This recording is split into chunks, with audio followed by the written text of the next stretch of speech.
Selamun Aleyküm ve Rahmetullahi ve Berekatuhu. Bir Müslüman doğan soraptırla men 5 yıl beri öýlendim.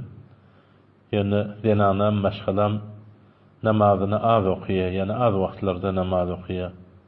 Bir ýoly barmy şonu men razy eder, yani şu namazyny okuýsun. Bäzi wagtda şoňa men ýalbarýan.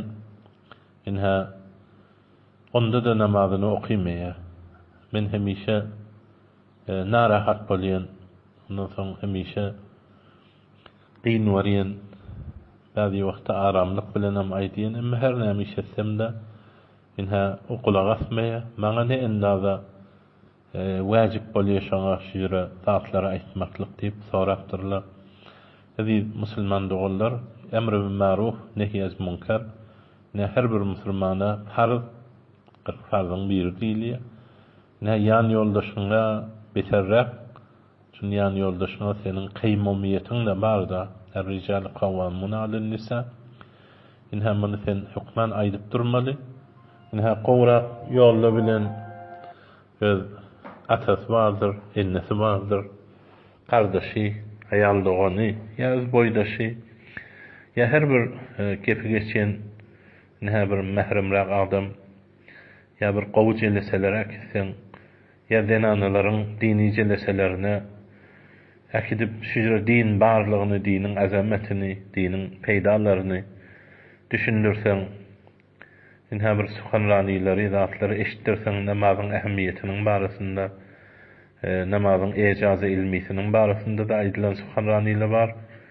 Inha tarik salat, namazy okuýmayan adamy, inha mezemmet edilýän gurrunlary, berekaty maddi we manewiden inha binamaz adamyň mahrum galyşy, inha binamaz bolmak bir bet täsirleriniň barlygy, hatda çağalaryna şu zatlar aýtmaly. Bir nehis zatlary ki tarik salatyň başyna gelýär, o zatlary aýdyp durmaly. Hatda Peýgamber aleyhissalamyň zahir sözünde inha kofr diýip aýdýar. Gerçi ony kofran ni'mata ya tehdide hamle diye bazı mezahipler hatta zahiren şoňa kafir diýen mezhepler de var. Ehli sünnetin özünden men tereke salata amdan fakat kefara cihara, amdan namazyny goýan, terk eden eşkar kafir diýip aýdýar. Ya bir hadis aýdýar, musulman bilen kafirin fargy namaz diýär. Hatta ýa-da aýtdyk bazı mezahiplerde terk-i salaty kufr hesap edýär. Hatta bizim öz Hanefi kitaplarymyzda gelýär. Inha tarik-i salat denanany, bi-bereket denanany talak bermek mustahab diýär. Peýgamberiň ulakyn sahabasy Hazrat Abdullah bin Mesud radiyallahu ta'ala anhu aýdýar: "Lian alqallaha ta'ala wa sidaqaha bi zimmati hayrun min en uaşira imra'aten la tusalli."